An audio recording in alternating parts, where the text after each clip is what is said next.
प्रयोग किया जाता है नींबू का रस। जैसे बर्तनों में दाग धब्बा ज्यादा लग गया है तो होता है ना, भीम जो आता है उसमें नींबू का रस रहता है, नींबू का रस। जैसे बर्तन पर जो परत जम जाती है, परत जो है बर्तन पर, बर्तन है ना, बर्तन पर जो परत जम जाती है तो वो होता है कॉपर ऑक्साइड, कॉपर ऑक्साइड जो जम जाता है तो दाग धब्बा जो है को दूर करता है, दूर करता है कौन? नींबू का रस, नींबू का रस। नींबू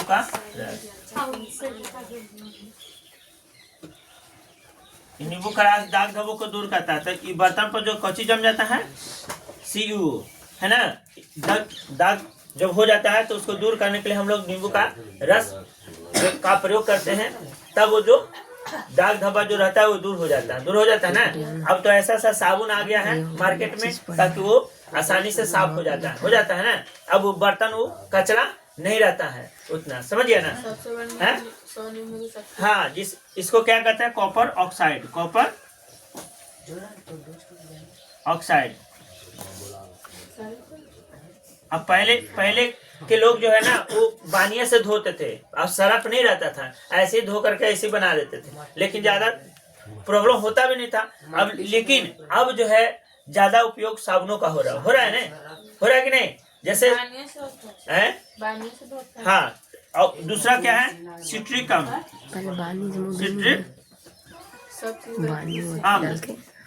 सिट्रिक अम्ल क्या है? तो बर्तनों को साफ करने, दूर करने का, दाग धब्बों को दूर करने का ये सिट्रिक अम्ल है। जो सिट्रिक अम्ल कुछ ही नींबू का रस ही है जो पाया जाता है ना, अम्ल होता है। तो सिट्रिक अम्ल बर्तनों के दाग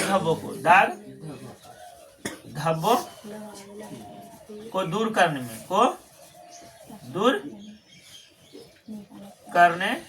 में सिट्रिक अम्ल का प्रयोग भी किया जाता है। ठीक है, इसको लिखो।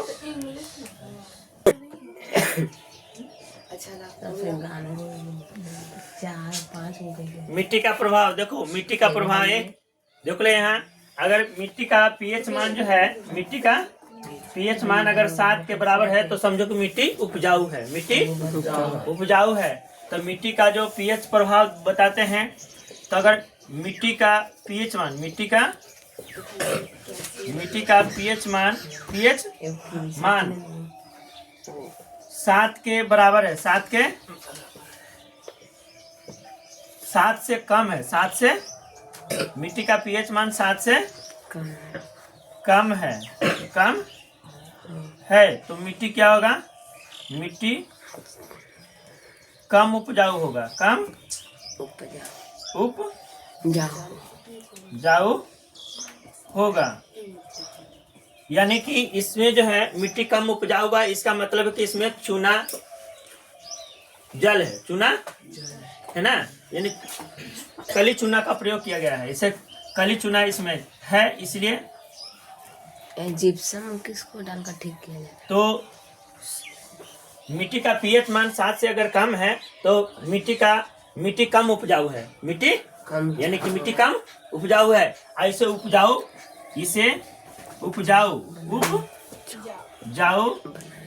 बनाने के लिए क्या डालते हैं? जिप्सम, कली चूना का प्रयोग करते हैं। समझ गया? अच्छा, अब हम बोलते हैं यहाँ पे कि मिट्टी अगर कली चूना नहीं जानते हो, जो कली नहीं जानते हो? कली कहने का मतलब है फूल के कली देखा है? कली जो शुरुआती ढंग से जो फुलाता है तो उसको कली होता है ना। तो कली चूना यह दूसरा हो गया। अब वो ये कली दूसरा हो गया। कली चूना में भुरभुरा चूना जो होता है उसको डाल करके मिला करके उसको उपजाऊ बनाया जाता है। ठीक है। अच्छा, ये मिट्टी का अगर pH मान, मिट्टी का pH मान 7 से अधिक है, 7 से अधिक है तो भस्मीय हो जाएगा। क्या हो जाएगा? भस्मीय, क्षारीय आता ना, हाँ,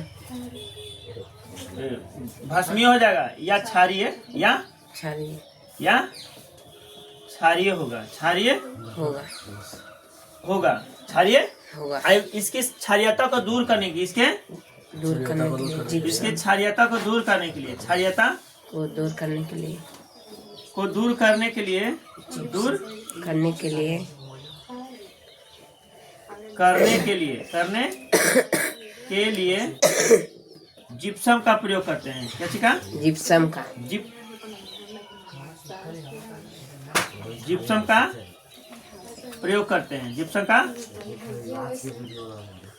प्रयोग करते हैं ताकि मिट्टी जो उपजाऊ हो जाए, मिट्टी उपजाऊ हो जाए। क्या हो जाए? अब जिप्सम का जो सूत्र होता है भैया, क्या होता है? CaSO4 × 2H2O। जिप्सम का जो सूत्र होता है, जिप्सम का लिख देते हैं। जिप्सम का सूत्र होता है CaSO4 × 2H2O।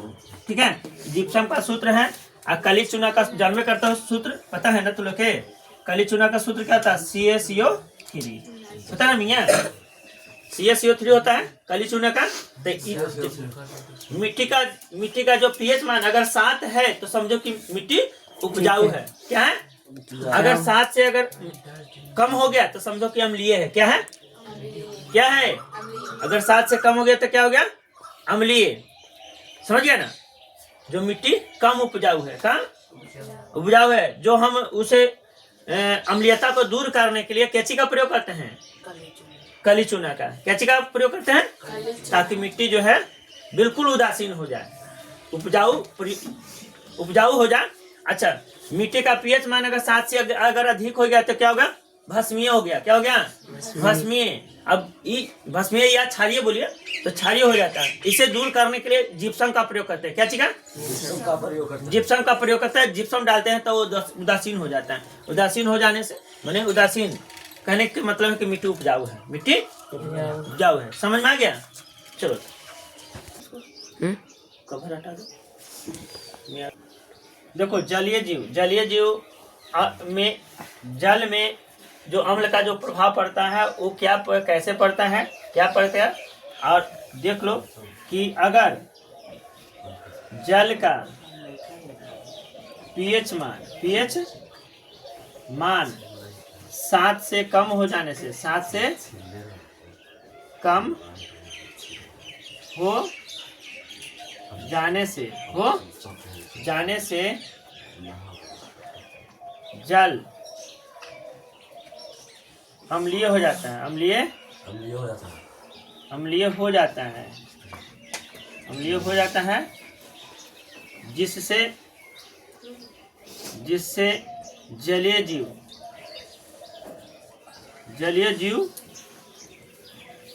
को भारी नुकसान होता है। नुकसान होता है। समझ गया? तो ये जो है अगर जल का pH मान अगर 7 से अगर कम हो जाने से जल जो है अम्लीय हो जाता है। क्या हो जाता है?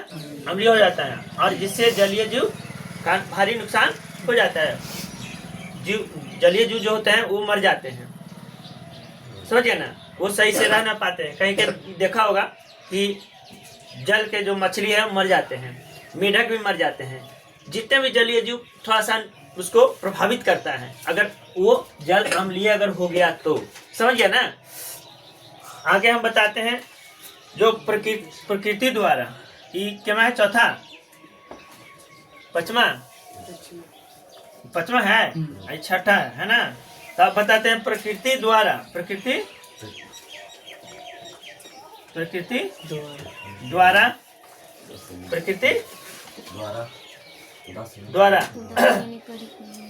अगर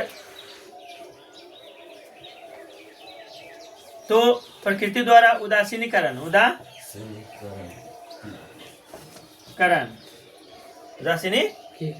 की व्यवस्था जैसे प्रकृति में पाए जाते हैं नेटल के पौधा, कि पौधा या उरकुसी कुछ है, उरकुसी, उरकुसी या बिछुती या बिछुती का पौधा, बिछुती का पौधा इत्यादि, ये सब क्या है, ये सब क्या है। तो कहने का मतलब नेटल एक झाड़ी में उगने वाला पौधा है, समझे ना। नेटल जो है क्या है, एक झाड़ी में उगने वाला पौधा है जो पत्तों में डसने वाले रोए होते हैं, पत्तों में डसने वाला। तो नेटल के बारे में हम लिख रहे हैं, नेटल, नेटल एक झाड़ी में उगने वाला पौधा है। क्या है, पौधा है। इसके रोए में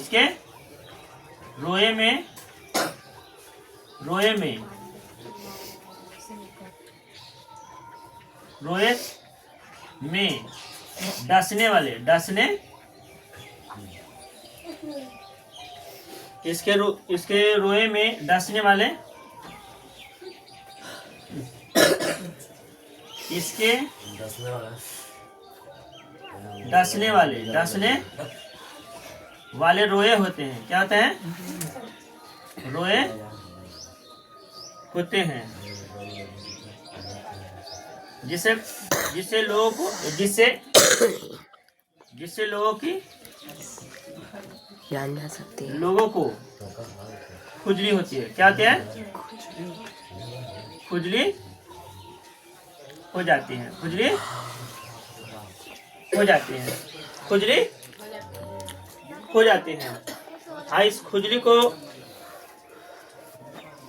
खुजली अगर होता है तो इसमें जो पाया जाता है मेथनोइक अम्ल। क्या पाया जाता है, खुजली का जो अम्ल होता है क्या पाया जाता है, मेथनोइक अम्ल, मेथनोइक अम्ल। मेथनोइक, इसको हिंदी में क्या कहते हैं, फॉर्मिक अम्ल। क्या कहते हैं, फॉर्मिक अम्ल। जो खुजली होता है ना मियाँ, जो खुजली होता है ना, इस रोए से, नेटल का जो पौधा है ना, उसके रोए से जो खुजली होता है उसका जो नाम है मेथनोइक अम्ल। क्या नाम है, उसके द्वारा जो खुजली होता है वो है मेथनोइक अम्ल। मेथनोइक अम्ल को हिंदी में फॉर्मिक अम्ल कहते हैं। क्या कहते हैं, फॉर्मिक अम्ल। समझ में आ गया, फॉर्मिक अम्ल समझ में आ गया। इसे इसका सूत्र होता है HCOOH। समझ में आ गया है, हाँ, मेथनोइक अम्ल का। ये जो है कुछ होता है, ये होता है भस्म। क्या होता है, यह भस्म होता है, यह भस्म होता है। ये क्या होता है, भस्म होता है। अब भस्म के द्वारा ही नेटल का पौधा कैसे, नेटल का पौधा वह भी बताते हैं, नेटल का पौधा कैसा होता है बताते हैं। इस खुजली को दूर करने के लिए कौन से पौधे का उपयोग करते हैं, तो इस खुजली को उपचार हेतु डाक का पौधा प्रयोग करते हैं। इस खुजली को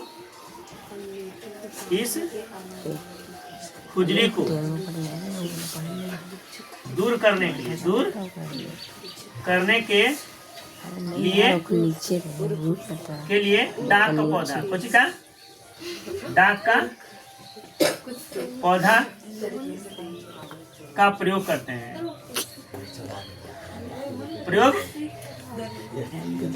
करते हैं। जहाँ खुजली होती है, जहाँ खुजली होती है वहाँ हम लगाते हैं, तो जाकर खुजली ठीक हो जाती है। खुजली, डाक का पौधा समझिए ना। तो इसके डाक के पौधे रगड़ने से खुजली दूर हो जाती है, क्योंकि इसके रस में क्षार की उपस्थिति रहती है। क्या रहती है, क्षार। क्या रहती है, क्षार की उपस्थिति होती है, समझिए ना। तो ये है प्रकृति द्वारा उदासीनीकरण की व्यवस्था। आज जहाँ उगता है नेटल के पौधा, वही के बगल में उगता है कुछ डाक का पौधा। नेटल का पौधा जहाँ रहेगा ना, उसके बगल में ही बताते हैं। तो नेटल का पौधा तो दिखा नहीं सकते, इधर तो है नहीं, मोबाइल सर्च कैसे मार दें। तो नेटल के पौधा और कुसी का पौधा, बिछुती का पौधा, ये सब जो है, सब लगने से जो है क्या होता है, खुजली होने लगता है, समझ गए ना। इस सब में कुछ होता है, इस सब में अम्ल होता है। क्या होता है? अम्ल होता है। इसको दूर करने के लिए हम लोग किसका प्रयोग करते हैं? डाक का पौधा का, डाक का पौधा का प्रयोग करते हैं। समझा गया? लवणों का वर्गीकरण। तो लवणों का वर्गीकरण जैसे आम्ल, क्या? अम्ल प्लस भास्म, अम्ल प्लस भास्म मिलकर के क्या बनाता है? तो बनाता है लवण और जल, लवण और जल बनाता है। क्या बनाता हूँ यहाँ? तो इसके आधार पर कितने प्रकार के लवण होते हैं? तो पहला होता है सामान्य लवण। क्या होता है? सामान्य लवण। क्या होता है? सामान्य लवण होता है ना।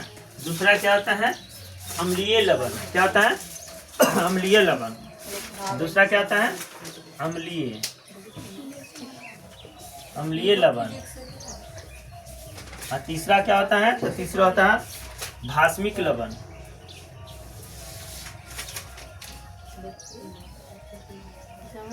भास्मिक लवण। अब देखो ये बारी बारी से हम परिभाषित करते हैं कि सामान्य लवण किसे कहते हैं।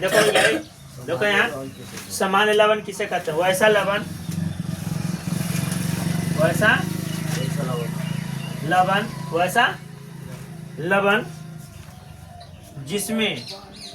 जिनमें विस्थापनशील एवं क्या हो? विस्थापनशील या हाइड्रोक्सिल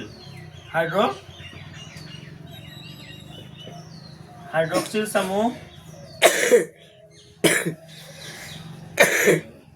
नहीं हो उसे समान लवण कहते हैं। क्या कहते हैं? समान लवण कहते हैं। समान कहते हैं। विस्थापनशील समूह नहीं हो उसे क्या कहते हैं? समान लवण। समान लवण जैसे NaCl। क्या? जैसे क्या है? NaCl। फिर हो गया कुछ KCl, पोटासियम क्लोराइड। और क्या हो गया? Na2SO4। फिर तीसरा क्या है? Na2PO4। फिर KNO3। फिर क्या है? CuSO4। फिर उसके बाद है NaH4Cl। ये सब सामान्य लवण है। ATC क्या है? सामान्य लवण। क्या है? सामान्य लवण। समझ रहे हो ना? तो सामान्य लवण हम लोग खाते हैं ना, डालते सब्जियों में। सामान्य लवण देखो ना, तो वही सामान्य लवण है। अम्लीय लवण क्या है? तो अम्लीय लवण देख लो। वे लवण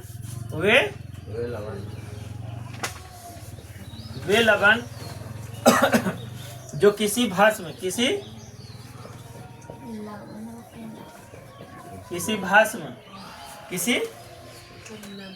द्वारा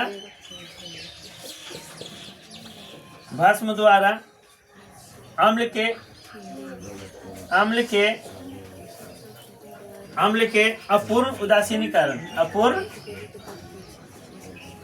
उदासीनीकरण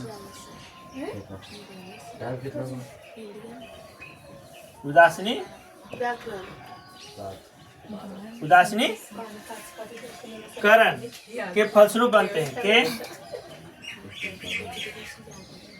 फलस्वरूप बनते हैं। उसे क्या कहते हैं? अम्लीय लवण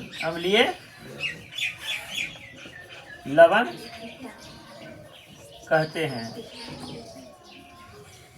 जैसे बाबू देख लो, जैसे है कि एक में देख लो कि क्या है? H2SO4 ये अम्लीय है, प्लस NaOH डाल दिए। NaOH डाल करके इसको क्या बना दिएगा? तो NaHSO4 प्लस H2 क्या H2 H2 क्या बना दिएगा H2। तो देखो बाबू आगे आगे प्लस पीछे माइनस, आगे प्लस पीछे माइनस, प्लस को माइनस से जोड़ा ना, प्लस को माइनस से NaH SO4 हो गया है, NaH SO4 होले ना, प्लस H2 प्लस H2 समझ गया। अरे समझा। दूसरा क्या है दूसरा है कि H3PO4 H3PO4 प्लस क्या हो गया NaOH इसके साथ अभिक्रिया किया तो क्या बना आगे प्लस पीछे माइनस, आगे प्लस पीछे तो प्लस को माइनस है, माइनस को प्लस है, तो NaH2 अब क्या होता है PO4 प्लस H2 समझ आया प्लस। तो ई बना दिया देखो अब अम्लीय लवण, क्या बना दिया ई बना दिया अम्लीय लवण, क्या बना दिया अम्लीय लवण। और इसका नाम क्या है तो इसका नाम है बाबू सोडियम बाइसल्फेट, सोडियम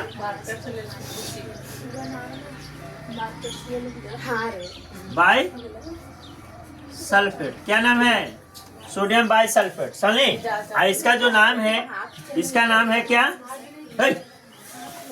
बहुत बोलती है, इसका नाम है di hydrogen sulphate, di hydrogen sulphate,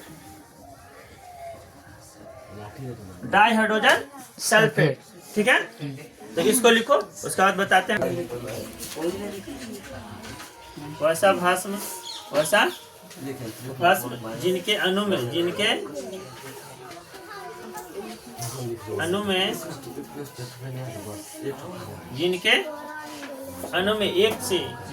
एक से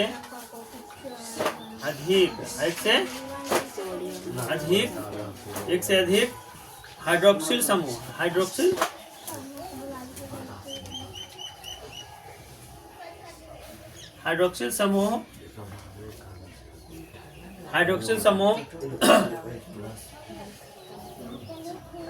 समूह होते हैं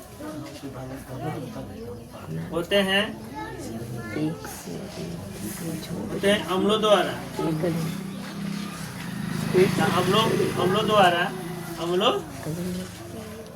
द्वारा आंशिक रूप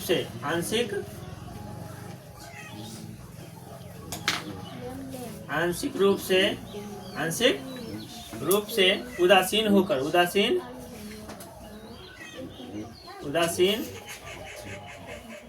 होकर लवण प्रदान करता है, भास्मिक लवण प्रदान करता है, भास्मिक लवण देता है, उसे भास्मिक लवण कहते हैं। क्या कहते हैं लवण कहते हैं।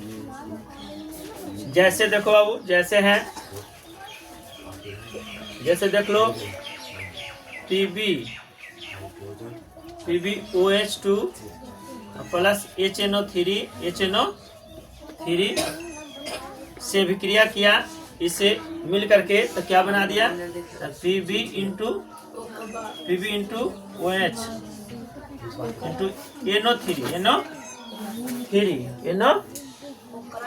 अब प्लस क्या बना दिया जल, क्या बना दिया प्लस जल।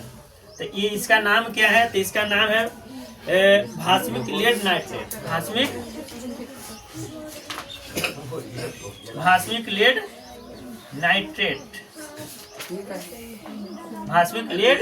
नाइट्रेट नाम है।